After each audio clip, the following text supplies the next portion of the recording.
Good evening friends. आज हम लोग perspectives on education and leadership इस पे कुछ क्वेश्चंस देखेंगे।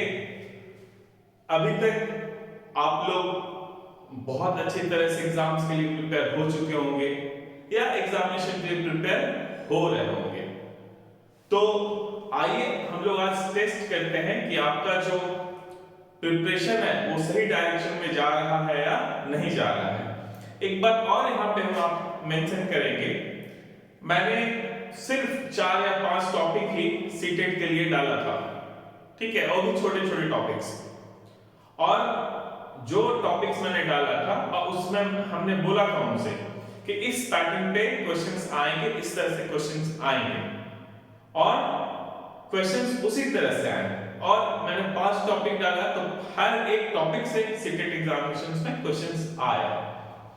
तो मैं आपसे यही कहूंगा कि जो आपका एग्जाम है, अब मैं सोच रहा हूं कि थ्योरी भी अब आपके लिए मैं वीडियो बनाकर अपलोड करूं और साथ में हर एक दिन किसी ना किसी सब्जेक्ट पे मैं क्वेश्चंस सीरीज टाइप का, ठीक है, मॉडल से जो है बनाकर डालता रहूंगा ताकि आप चेक कर पाए कि आपका तैयारी किस डायरेक्शन में और कैसा चल रहा है, ठीक है, वेदर सिलेबस ओरिएंटेड है या नहीं, फोकस्ड है या नहीं, या आप इधर उधर भटक तो नहीं रहे हैं, पढ़ना चाहिए आप और आप पढ़ रहे हैं इंग्लिश, ऐसा तो नहीं है।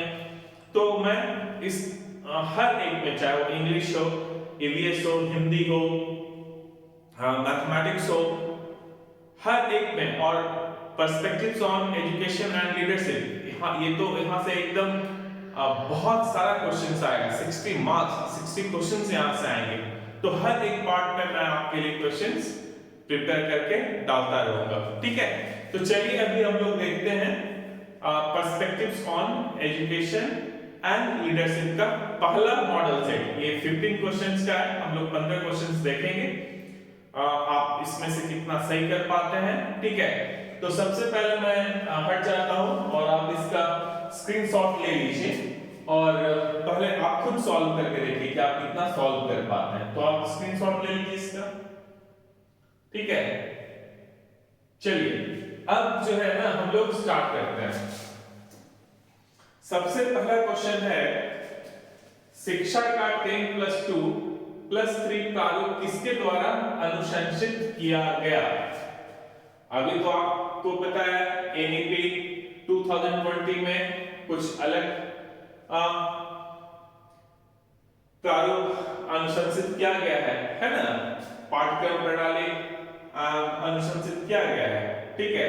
लेकिन ये जो है शिक्षा का 10+2+3 प्रारूप किसके द्वारा अनुशंसित किया गया। ऑप्शन ए देखिए, शिक्षा आयोग 1964-66, बी माध्यमिक शिक्षा आयोग 1952-53, सी विश्वविद्यालय शिक्षा आयोग 1948-49, डी राष्ट्रीय शिक्षा आयोग 1983-84। अब इसमें से आप बताइए कौन सा सही होगा। तो सही आंसर क्या है, देखो यार, हम ये पता है आपका ना, ये लास्ट चैप्टर किए गए आपके सिलेबस में, वहां से क्वेश्चन सही है। तो मैं अभी उस पे नहीं जा रहा हूं, मैं आपको पढ़ाने नहीं जा रहा हूं, सीधा आंसर टिक करूंगा, ठीक है। तो इसका आंसर क्या है, शिक्षा आयोग 1964-66 आंसर हो जाएगा ए। अगला क्वेश्चन है, एक शिक्षक को कक्षा में कार्य करना चाहिए, एक शिक्षक को कक्षा में कार्य करना चाहिए प्रगतिशील भूमिका में, प्रभुत्वशाली भूमिका में, प्रजातांत्रिक भूमिका में, और डी है प्रभावशाली भूमिका में। आप पढ़ चुके हैं, कई बार आपने पढ़ा होगा और आप सबको पता है शिक्षक को कैसे कार्य करना चाहिए, तो प्रजातांत्रिक भूमिका में। आंसर क्या हो जाएगा, सी। नेक्स्ट क्वेश्चन है, प्रोजेक्ट शिक्षण विधि किससे संबंधित है। Option A Froebel, B John Dewey, C Armstrong and D McDougall. इसमें से किससे संबंधित है। तो आपको पता है प्रोजेक्ट शिक्षण विधि किससे है, जॉन डीवी से है। आंसर होगा बी। नेक्स्ट क्वेश्चन है ऑपरेशन ब्लैक बोर्ड परिणाम था। ठीक है, ऑपरेशन ब्लैक बोर्ड किसका परिणाम था बताओ। ऑप्शन ए कोठारी आयोग का, बी राष्ट्रीय पाठ्यक्रम रचना 2005, सी राष्ट्रीय शैक्षिक योजना 1986 और डी राष्ट्रीय पाठ्यक्रम रचना 2000। तो आपको पता है किसका है राष्ट्रीय शैक्षिक योजना 1986, तो आंसर क्या हो जाएगा इसका सी। नेक्स्ट क्वेश्चन है निम्नलिखित में से कौन सा अधिगम का क्षेत्र नहीं है। ठीक है, तो आप ये भी बहुत अच्छे से पढ़े, ये तो सिलेबस में ही आपका है।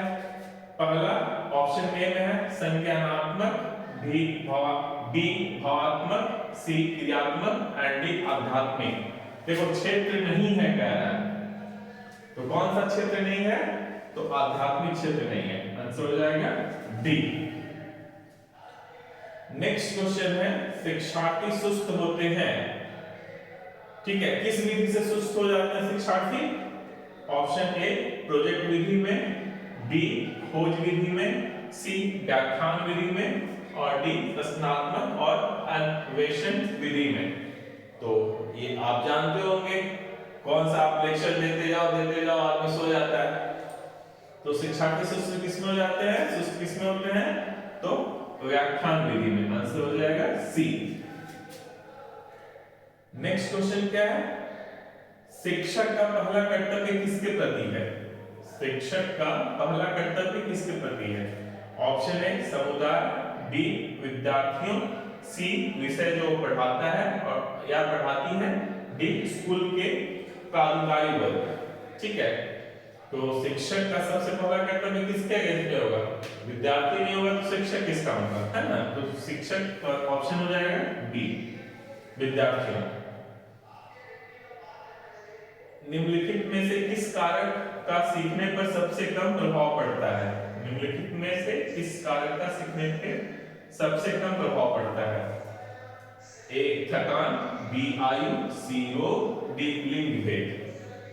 किसका होगा, तो इसमें से लिंग भेद का कोई असर नहीं पड़ेगा, है ना, तो लिंग भेद, आंसर डी।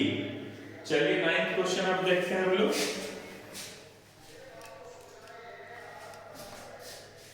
चलिए इसका भी आप लोग ले लीजिए स्क्रीनशॉट।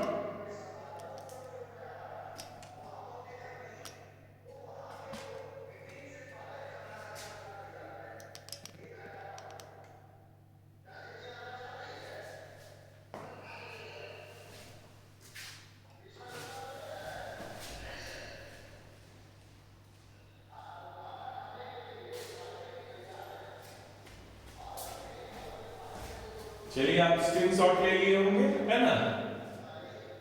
नेक्स्ट क्वेश्चन है निम्नलिखित में से कौन जून 2017 में नवगठित ड्राफ्टिंग, ठीक है, नवगठित ड्राफ्टिंग एबीपी 2020 के अध्यक्ष थे। इसमें से कौन अध्यक्ष थे बताओ।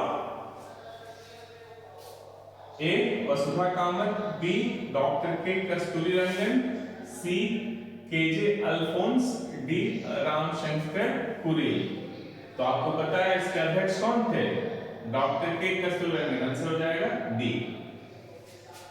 10वां क्वेश्चन देखिए किसकी अध्यक्षता में नई शिक्षा नीति के विकास के लिए समिति ने रिपोर्ट मई 2016 में प्रस्तुत की थी।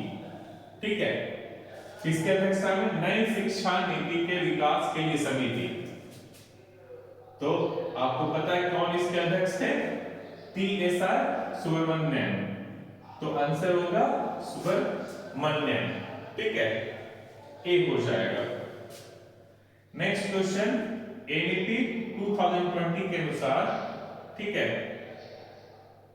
एनईपी 2020 के अनुसार उच्च शिक्षा संस्थानों में सक्रिय नामांकन अनुपात को कितना प्रतिशत बढ़ाने का लक्ष्य रखा गया है। तो आप पढ़े होंगे एनईपी 2020, बहुत इंपॉर्टेंट डॉक्यूमेंट है ये, अच्छे से आपको लाइन बाय लाइन पढ़ना है एग्जाम के लिए, बहुत सारे क्वेश्चन फ्रेम में यहाँ से होंगे। ठीक है, और हर एक का, ठीक है, जो भी सिलेबस आपका दिया हुआ है, ठीक है, perspectives on education and leadership, हर एक पार्ट को, हर एक टॉपिक को आपका एनईपी 2020 टच करता है, इसलिए बहुत अच्छे से पढ़ना है आपको। खैर, इसका आंसर क्या हो जाएगा, कितना तक बढ़ाने का लक्ष्य है, 50%, ठीक है, डी आंसर होगा, 50% तक ले जाना है।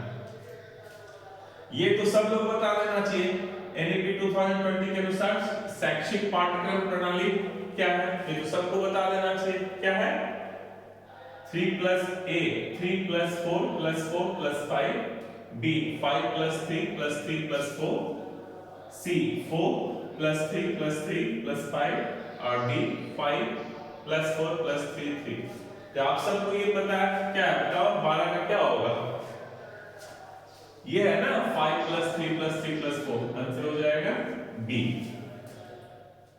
नेक्स्ट क्वेश्चन है, अध्यापन के लिए 4 वर्षीय एकीकृत बीएड डिग्री किस वर्ष तक होना अनिवार्य होगा। आपको पता है कि ये 4 वर्षीय, ये मिनिमम क्वालिफिकेशन हो जाएगा, ठीक है, बिना इसके कोई शिक्षक नहीं बन पाएंगे। तो ये टारगेट कब तक रखा गया है, बताइए आप, फटाफट बताइए। 2030 तक, 30 तक जो है ये हमारा टारगेट है, डी आंसर होगा। कक्षा 1 से 8 तक के स्कूलों में प्रति कक्षा औसतन कितने छात्र हैं, यह भी आपका एनईपी 2020 डॉक्यूमेंट्स का क्वेश्चन है, ठीक है। कक्षा 1 से 8 तक के स्कूलों में प्रति कक्षा औसतन कितने छात्र हैं, ए 14 छात्र, बी 20 छात्र, सी 10 छात्र और डी 30 छात्र। आंसर क्या होगा, 14 छात्र। इसलिए हम कह रहे हैं इसको बहुत अच्छे से पढ़ना। अगला क्वेश्चन है, पेडागॉजी क्या है, बहुत आसान क्वेश्चन है। पेडागॉजी क्या है, ए शिक्षण विज्ञान, बी सीखने की कला, सी शिक्षण अधिगम विज्ञान व कला दोनों और डी संप्रेषण विज्ञान। इसमें आप कंफ्यूज हो सकते हैं क्योंकि सब तो रिलेटेड ही है, लेकिन मोस्ट प्रोबेबल आंसर कौन सा है, मोस्ट सटीक कौन सा है, तो शिक्षण अधिगम विज्ञान व कला दोनों। तो आंसर क्या हो जाएगा, सी, सी हो जाएगा, ठीक है। तो इसके साथ हमारा ये मॉडल सेट पूरा हुआ, सेट नंबर 1, और ये कहीं ना कहीं आपको एक आइडिया देगा कि हमको या आपको किस तरह से पढ़ना है, ठीक है। तो आप अच्छे से पढ़िए, सिलेबस वाइज पढ़िए, एकदम सिलेबस पे फोकस रहिए, ठीक है। और जितना मैक्सिमम क्वेश्चंस आप कर सकते हैं प्रैक्टिस, वो जरूर कीजिएगा। जब आप प्रैक्टिस करेंगे तो आपके कहीं ना कहीं आप समझेंगे कि हाँ मुझे इस तरह से पढ़ाई करना है, ठीक है। तो कंपटीशन बहुत टफ होने वाला है, लगभग 10 लाख 10 लाख प्लस एप्लीकेंट हैं, उतने लोगों ने अप्लाई किया है, सीट्स लिमिटेड है, तो तैयारी आपको बहुत अच्छे से करना है। और मैं आपसे कह रहा हूं कि आप जितना ज्यादा प्रैक्टिस हो पाए, जितना ज्यादा सिलेबस ओरिएंटेड आप स्टडी कर पाए, उतना आप कीजिए, ठीक है। So thank you so much, good night and all the best for your preparation, thank you.